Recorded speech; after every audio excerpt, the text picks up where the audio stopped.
What up guys, this is Leo Hightower here. I thought I'd share with you guys this little story of how I became the video gamer I am today and why it is I'm so passionate about video gaming in general. This is real talk, this is just audio, no pictures or anything like that. But I'm wasting time, let's get into it. Growing up as a video gamer.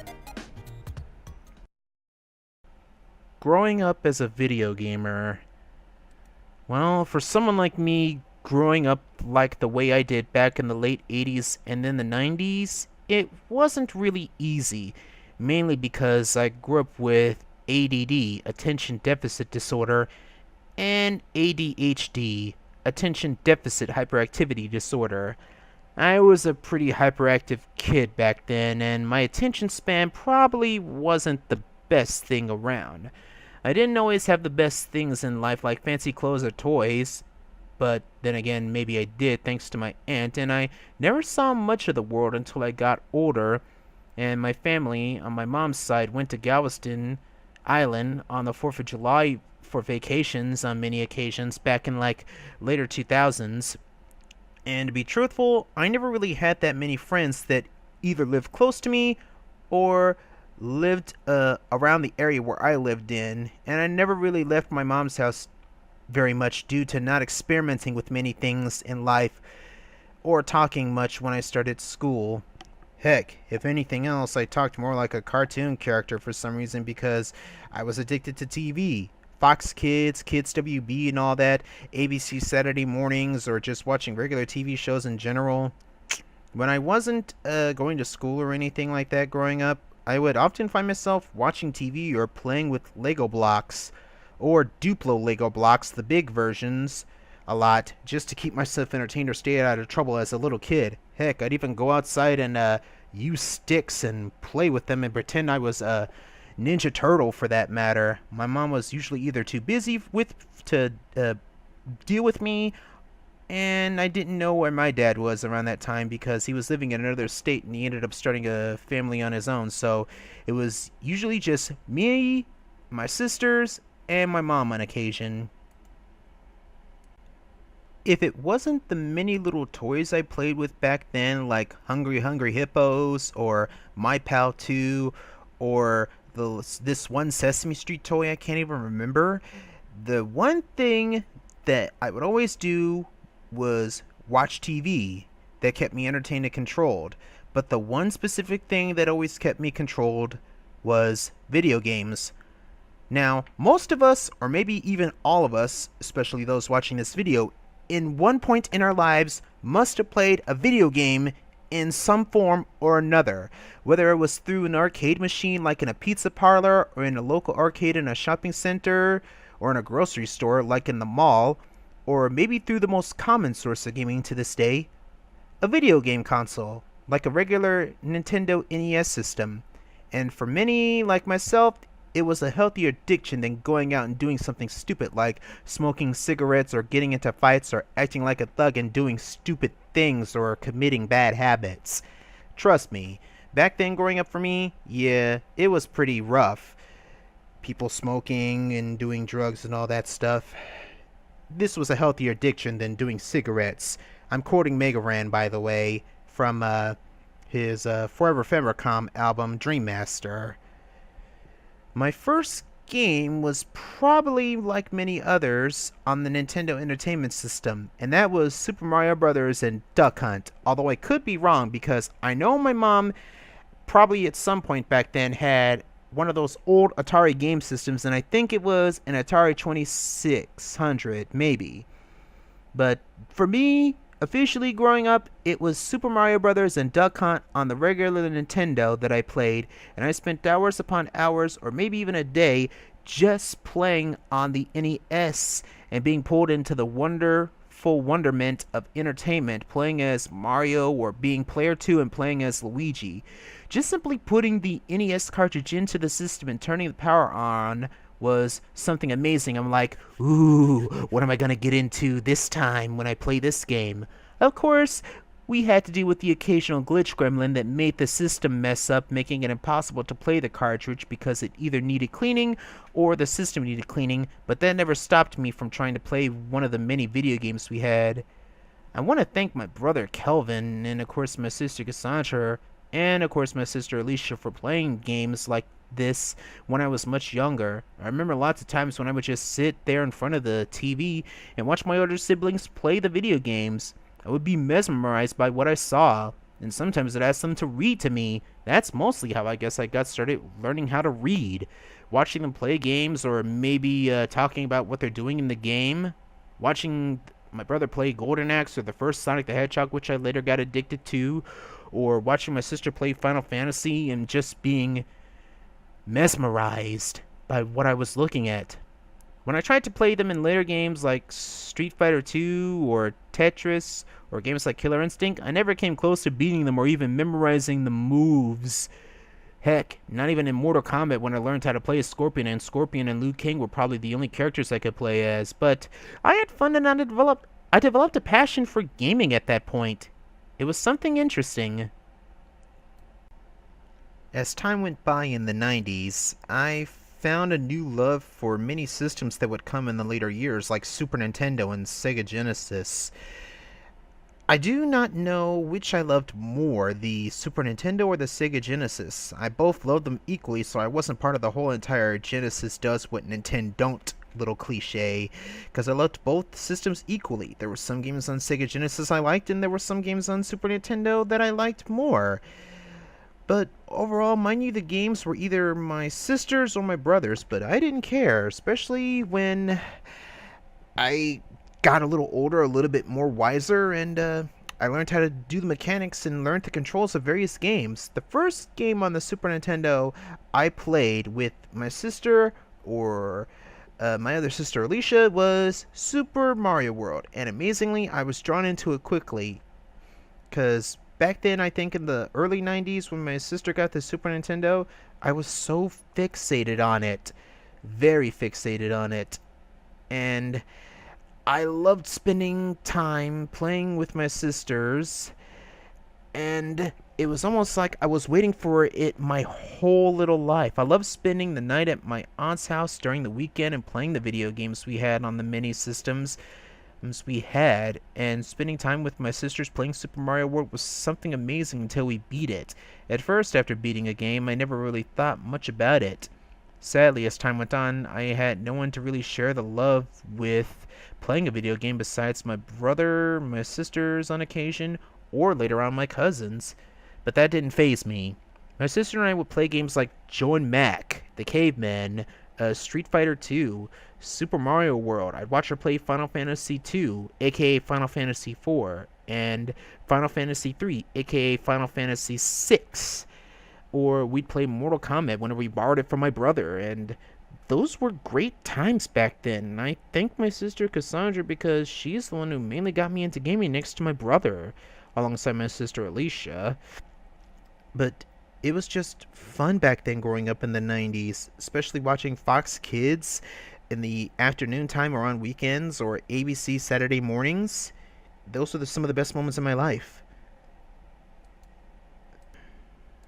Whenever I had a bad day back then, or I was sad over something that happened or something that might have caused me to get upset to where I couldn't focus on anything, popping in a game and playing it was a good stress reliever for me, and that helped me stay motivated from doing bad things, basically, like I said earlier. But of course, I had to go through the occasional video games are a waste of time, or why don't you find something else to do with your time, or hope you can do your lesson better than you can play that video game, from my mom or anyone else in my family. But with me, there was really nothing else to do, because the only time I rode my bike was just around the area from my mom's house to where my Aunt Eunice lived, and that was it. I played a little bit of basketball, but there was really no point because I didn't have a basketball hoop. I just bounced the ball around, and even then I didn't care for basketball, let alone soccer. I had a football back then, but I had no one to play it with because my sisters weren't really into that sort of thing. We had no baskets, and I really didn't have anyone else to play with growing up except in school, and school was really awkward for me a lot. So, to quote Mega Ran, how did I escape the scene from outside? I sat in front of the screen and chased my dreams and let my imagination roam wild with the sights and sounds and many characters in the video games.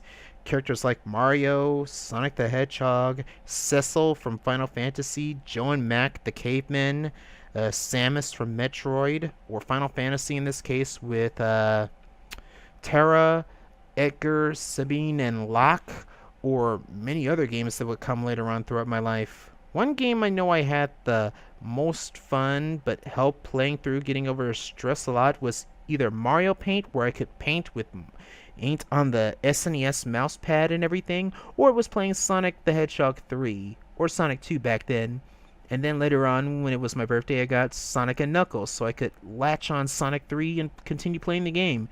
Painting pictures and drawing on Mario Paint was fun and lovable, even though I was limited to what I could do. But it was still an unbelievable experience, and it was something I will never forget. And playing through Sonic 3, trying to find the Chaos Emeralds and dealing with Knuckles at that time was really, really fun, but also a pain because of Knuckles' stupid laugh. All this was quite an outlet for me because we didn't have a computer back then and we didn't even have the internet. This allowed me to find a creative voice and develop many things in my mind that I would later play out with later on today. Playing Sonic 3 and Knuckles was a blast back then when I was younger, and having Sonic and Knuckles latch on to Sonic 3, well, let me rephrase that, having Sonic 3 latched on to Sonic and Knuckles with all the features, it was a true complete version with all the features and everything.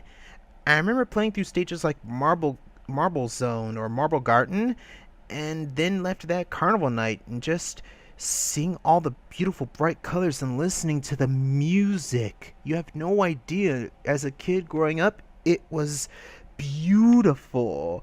Just racing through the enemies and collecting rings while bobbing my head to the music, it was always something to keep my nerves calmed and entertained. Of course, I got whipped fifth of Warren every time whenever I played on weekdays because, well, back then I couldn't play when it was a school day. I could only do it during weekends. But yeah, I would always find a way to play it even without permission. But I didn't care because it helped me. It helped lighten up my mood. It kept my nerves calmed, and yeah. Later, when we got a computer and the internet later on, I only saw and touched a small bit of what the video game fandom had to offer, from cheat codes to little videos or something here and there on websites and articles talking about video games, saying this and that, whether they were good, whether they were bad. It usually pissed me off or brought me joy to see how the community and people and journalists would talk about video games on a daily basis. But it was only until I think about 2009, 2010 that, or maybe it was 2008, I can't remember, but when I got my first actual computer, the Acer Tower, and I joined DeviantArt, I got to see the amazing artworks that people drew of their favorite characters or video games on the web. It was quite a sight to behold and see fan art of specific characters like Mario and Sonic and Knights and from their games, and people making their own unique characters based on those series, weapons and or crafts from the video games, or even cosplay outfits, which I'm a huge fan of. I love seeing people dress up in cosplay, especially when I went to the Longview Comic Con and saw many people dressed up as comic book characters, a few video game characters, and even anime characters, which was so awesome. Some of their favorite characters are just something they put together out of humor or dedication is something I love more than anything. Heck, even looking at indie developers coming up with their own games is something I love to see because they're putting their talents to amazing use. It's just amazing. I should know though, I've had a bit of a more creative mind, and merely playing a video game even for a few minutes helped me relieve stress from the daily routines that I went through growing up. From school, or just, hearing my mom argue or something, or getting drunk or whatever it was back then, but things have changed since then. It helped me with my imagination, and it gave my mind more creativity. I'm inspired by a lot of video games nowadays, and I still play video games at my age of 31 to my heart's content. I've made a lot of original characters with my imagination and some of my experiences, and at one point, I tried to actually make a game with the program RPG VMaker. RPG Maker VX. But that's a story I'll save for another time. Back then, there was an incredible feeling of accomplishment. Whenever you play a game and you finish it or beat it, you see the ending credits or the staff roll, and you just sit back and watch the credits roll and see the names of the people who made the game, even if they were hard to pronounce because they were either in Japanese or some Russian name or something like that. It was, yeah, just looking at the names and everything and watching the credits roll by when you beat a game is something in itself. It's a great accomplishment. And then when you see either thank you for playing or the end at the end, it is amazing because you feel so accomplished that you managed to play all the way through that game, and it's like passing that one test and you get a 100 A+ for all your efforts or something. I and many others who play video games should know that moment is an incredible feeling, and it makes you feel like you can do just about anything. One of my first video games I beat on my own that gave me a great satisfaction of accomplishment and made my childhood so golden back then was a game called Super Mario World 2 Yoshi's Island. I'm sure many of you might know what that game is all about.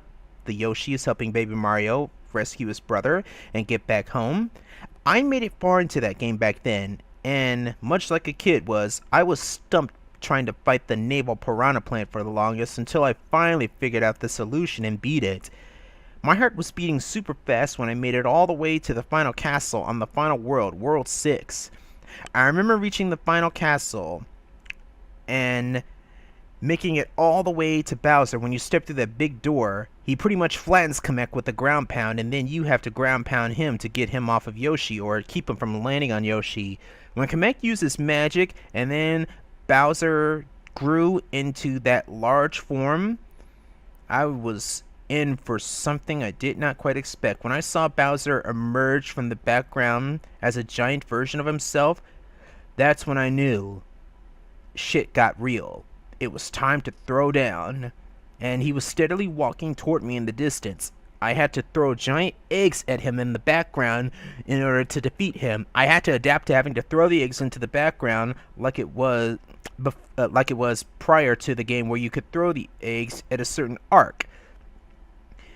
With each hit, the giant Bowser, or baby Bowser, young Bowser, whatever you want to call it, got angrier and ran closer to the front of the screen, and I had to move fast and jump back and forth just to grab the giant eggs and throw them at him. And then after that third hit, he took out more of the platform, and then I realized, oh no, he's moving faster.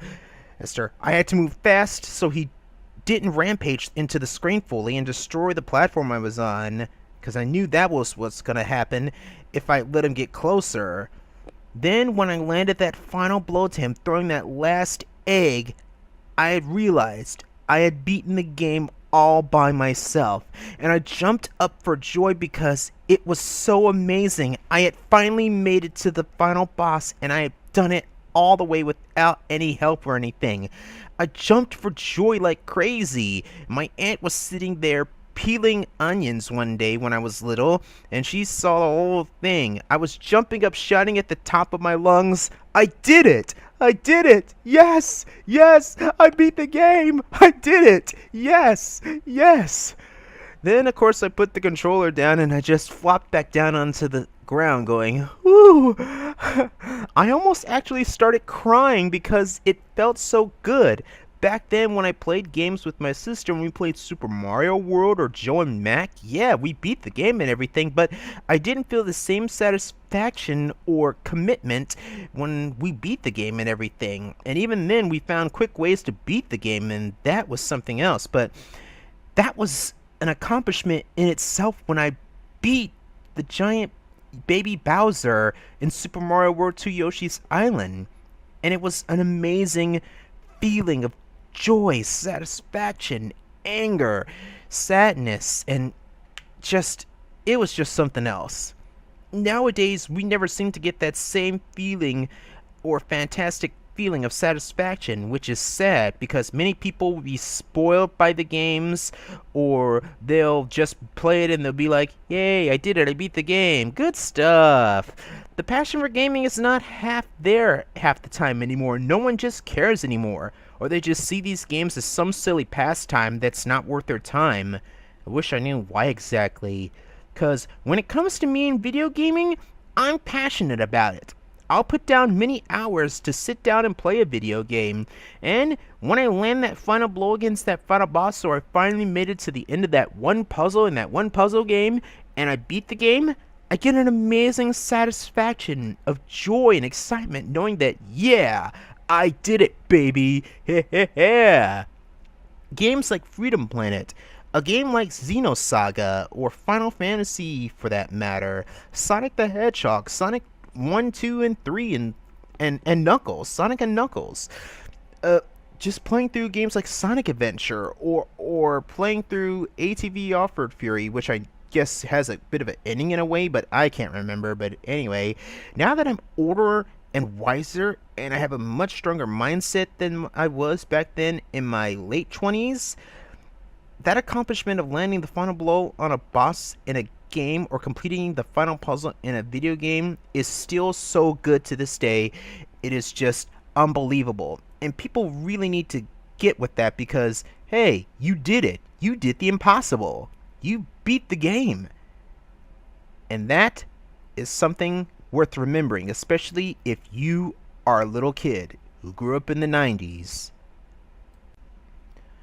From just the sights, the sounds, the art styles, the graphics, the story or plot, and the many characters, all of these amazing traits can make a video game worth something.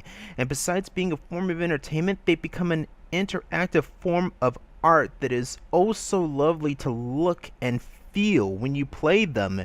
Video games aren't just a great form of entertainment. They can be like a painting. They can be like a storybook. They can be like a artwork, like Final Fantasy IV, for instance, or even all the Final Fantasies in general. It's like diving into a toy box and pulling something out, and you find some amazement in that toy, and you just want to keep playing it for some odd reason. Or you're playing the Sonic games, and you're going on a grand adventure, looking for the Chaos Emeralds, and just running fast and jumping through all the enemies to save the little animals trapped inside that were imprisoned by Dr. Robotnik. Or I should say Dr. Robotnik. I am very passionate when it comes to games, as I said before, and that's why I play them so much. I am a video gamer, and sure, there are a lot of video games and systems I missed out on growing up that I know about now, but even with that knowledge, that won't stop me from enjoying what I have played and what will come in the far distant future of gaming. I love seeing these indie creators come up with all sorts of unique games and stuff that people can play with online and download, or even games from RPG Maker which someone put the time and dedication into making. I'll play those, and when I'm done and I manage to make it through, I'll give my honest opinion about it. Was it good? Was it bad? Was it mediocre? Or was it just something that was okay but not so good, it becomes a guilty pleasure?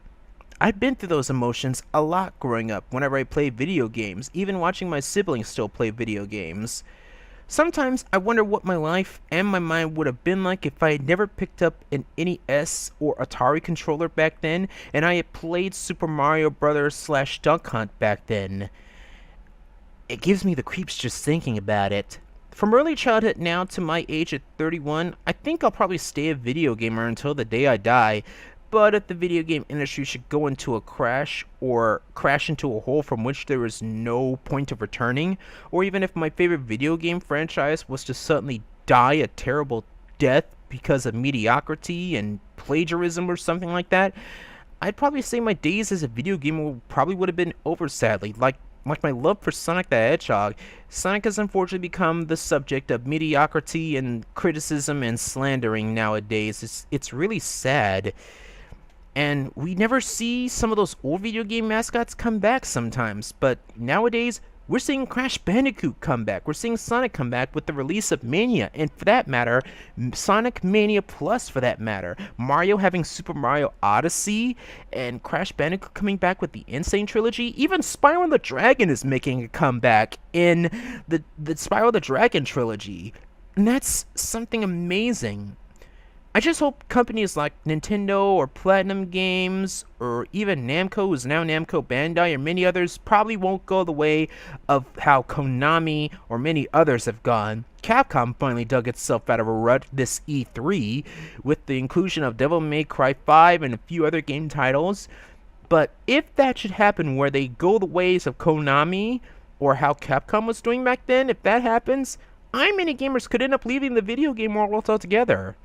We could end up leaving altogether, and I hope that moment never really happens. You have to forgive me, but I hope that moment never really happens, because without video games, I don't really know how many people will be able to let out their frustration and everything like that. Unless, of course, the whole entire world pulled a purge, like in the movie The Purge, but I doubt that would ever happen. But when it comes to me and video games, I don't let them overwhelm my schedule whenever I'm doing small things like my college work or anything like that.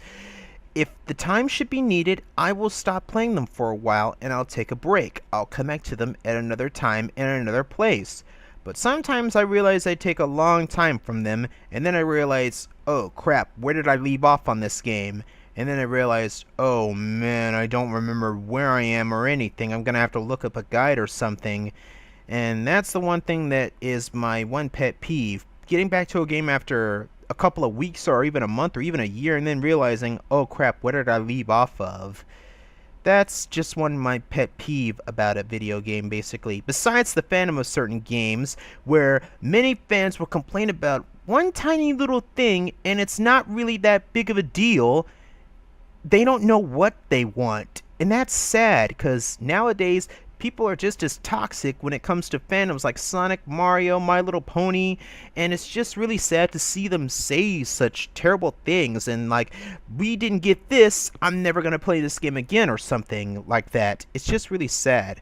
Some of my favorite video games growing up throughout my childhood was, of course, Super Mario World 2 Yoshi's Island, Mega Man X for Super Nintendo, Mario Party 2, Ridge Racer for PSP, Super Street Fighter 2, Tekken for PlayStation, Final Fantasy 3, aka Final Fantasy 6, Super Metroid, Sonic 3, and Knuckles, but the one that started it all for me growing up, of course, was the Nintendo, and games like Super Mario Bros. / Duck Hunt, Tag Team Wrestling, or for that matter, Metroid and others, were the ones that made my childhood so golden that I could never ever see myself not playing these games. I have a huge collection of video games from PlayStation to PlayStation 1 to N64, Super Nintendo. We still have some of my Sega Genesis games. We still have some of my old Nintendo games.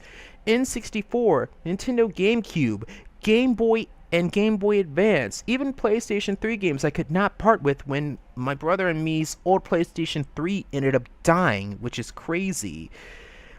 But I'll probably still play video games until the day I die, much like my dad and everyone else who is a gamer in my family. Hell, my dad is a Tekken wizard. If you try to play that man at Tekken, he will pretty much manhandle you. Same for my brother Patrick, or Patricio. There's something important a friend once told me about gaming in general, and he uses it as a quote in his videos, and that is, you don't stop playing because you grow old because you stop playing. And what that means is, no matter how old you get, you will never stop playing, and when you do get old, you end up quitting for some reason. Although, even if I'm old and gray and wrinkly, I'll probably never stop, and that's the truth. Well, I hope those who have yet to experience the joy, happiness, sorrow, or anger of playing a video game or a game in general will get the chance to have those amazing feelings, especially if they manage to beat the game. And they never stop doing so, because video games are more than just a form of entertainment to get away from and everything. I consider games my anti-drug, basically, besides music. They're more than just a form of entertainment. They're a way of life for all of us and a fun distraction from the outside world. And no matter what, I hope you never stop playing. And when you get as old as I am, you'll look back on those awesome memories and realize, wow, I wasted so much time playing video games. But I'm happy because they were hella fun.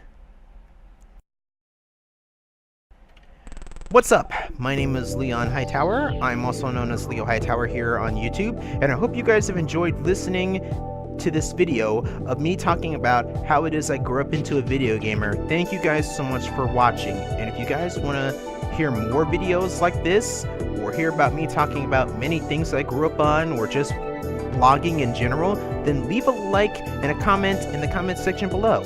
I'll get back to you eventually. But until then, take care you guys, and happy gaming. Peace out.